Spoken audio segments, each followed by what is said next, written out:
po ng cheers natin. Head plate po ng cheers. Bis po or star bis. Accessories po or bolt or alit. Gaslit po ng cheers. Caster po ng cheers. Citrus po ng cheers natin at backrest po ng cheers. Una natin gawin is maglagay tayo ng caster sa bis. Pagkatapos po, isunod natin yung gaslit. Ganyan ang paglagay. Pagkatapos po, yung post cover lagay natin ganyan sa base. Sunod naman po yung backrest. Sa paglagay po, yan po ang backrest, yan po ang likod niya. Napakaganda po.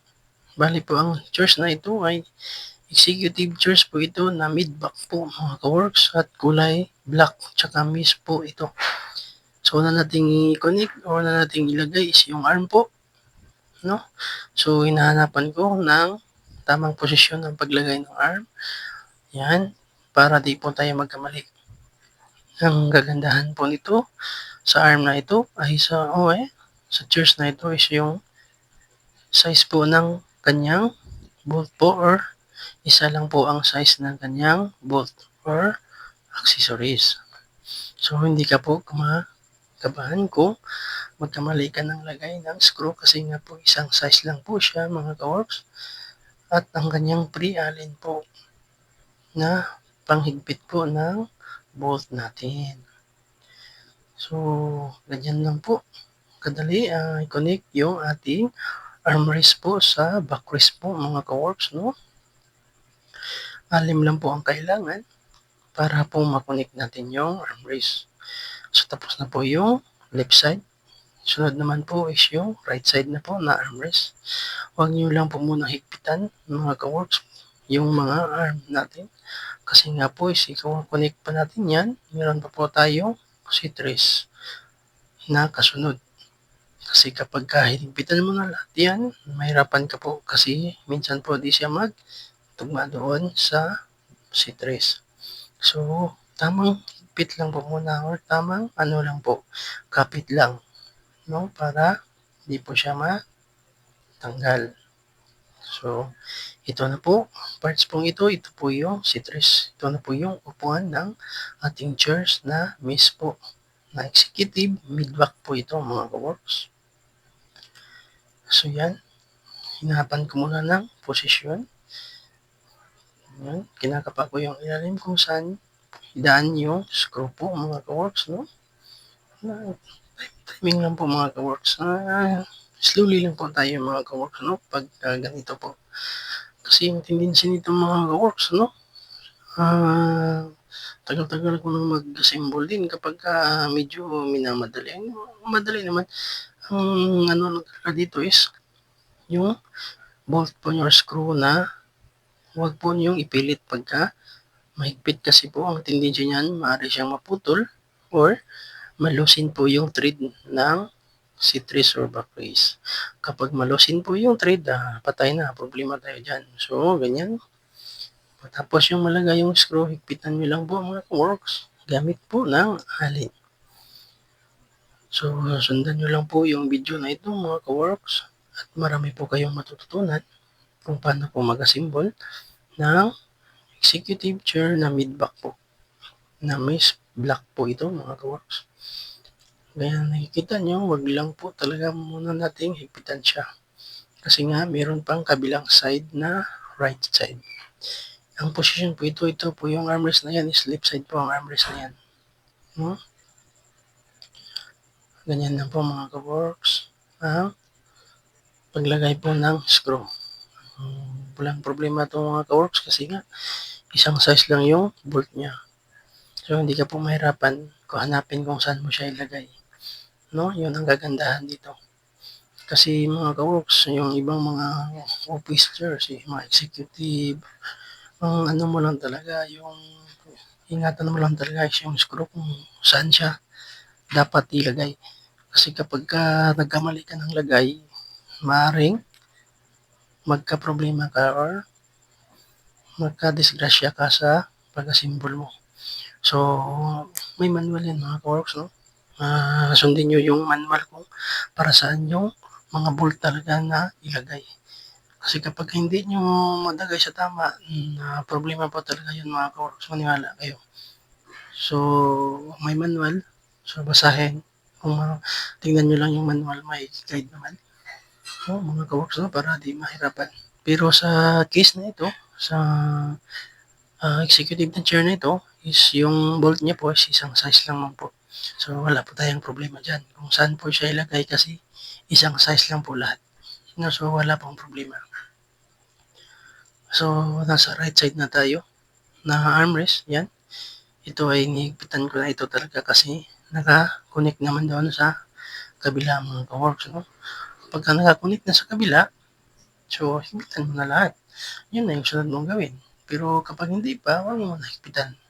No? So yun talaga yung may mga technique din yan mga ka-works eh. So gaya nito, so na-connect na yung isa, nakabit na, so higpitan mo na lang para matapos na siya. Yan, sa backrest, higpitan mo na rin lahat. No, si Ito'y talaga mga ka-works na mahigpit talaga yung mga bolt niya. Kasi kapag hindi ay wala problema talaga tayo dyan. No, so ganyan lang po mga ka-works. Gaya na nakikita nyo, hinihigpitan ko na po yan. Ganyan. Sa kabilang, nasa kanan pa lang tayo na paghihigpit. No? So, mga ka-works, sundan mo lang yung video. No? Kung may item ka na ganito, ay malamang sa malamang is marunong ka rin. Dahil kung paano siya i-assemble. Kahit tingnan mo lang itong video na to, mga 3 beses o 2 beses po, is marunong na po kayo mag-assemble ng executive chair po na mid-back. Madali lang po talaga po mga works. Ang titignan nyo lang is yung screw niya kung saan po siya dapat ilagay. Kasi pag nagkamali kayo ng lagay ng screw, ay problema kayo dyan. So, higpitan na po natin lahat. So, matapos natin higpitan lahat, yan po yung cover ng para sa screw. Kasi may butas yun, ilagayan ng screw. Diyan sa backrest, 2 butas. Diyan naman sa seatrest, 2 butas din. So, yun yung mga takip niya para maganda naman tingnan. Kiso ganyan tingnan na walang takip, pangit naman. So, lagyan natin yan takip. Yan. Takip lang yan kailangan mga ka-work. Yan po. Ganun po yung mga procedure niya. So, ang mga furniture po, mga ka-works, mga bangko, mga upuan po, chairs, office chairs po mga ka-works, ay kung titingnan nyo po, pare-pareha lang po talaga yan ang mukha eh. No? Isang ano lang yan siya. Pero iba-iba lang sa materials. So, yan. So, tapos na po natin makunik or ma-install yung arm, backrest at seatrest. Bali, yan pong parts na yan mga ka-works. Yung hawak ko na bakal na yan po yung tinatawag nating head plate po mga ka-works. No? Yan po head plate. So, kahit pa paano po mga ka-works, may alam kayo sa parts po ng mga chairs po or mga office chair. Usually, office chairs kasi itong sa amin mga ka-works dito. Mga office chairs po kami yung head plate niya po. So, kung yung halimbawa nakabili kayo mga ka-works ng upuan, tapos pag inupuan nyo, yung tilting function niya is, tingin nyo is parang, tawag nito, yung parang nahiga na talaga kayo. Yung bilog na yan dyan, yan sa head plate, yung bilog na yan, kung titingnan po ninyo mga ka-works, meron po yan dyan nakalagay na loosen at saka tighten, no? Plus and minus.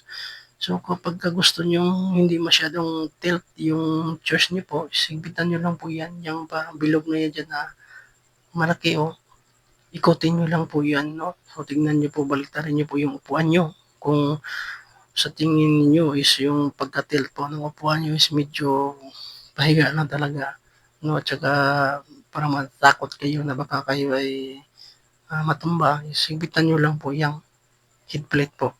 Meron po dyan, no? Kung titingnan nyo po yung upuan niyo sa ilalim, may head plate po yan.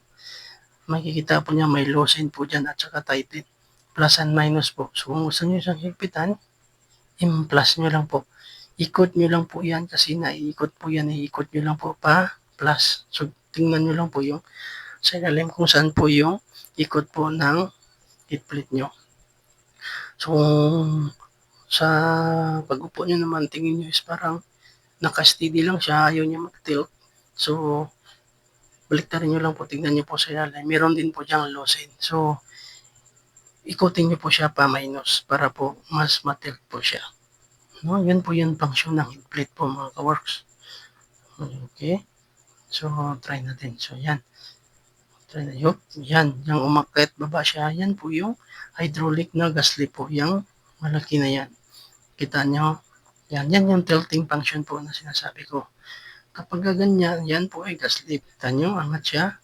Gaslit yan. Angat taas baba. Yan po ay gaslit yan. Gaslit ang tawag yan yung parang malaking tubo. No?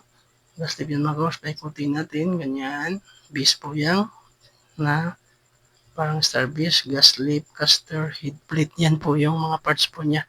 Salamat po mga ka-works at subscribe.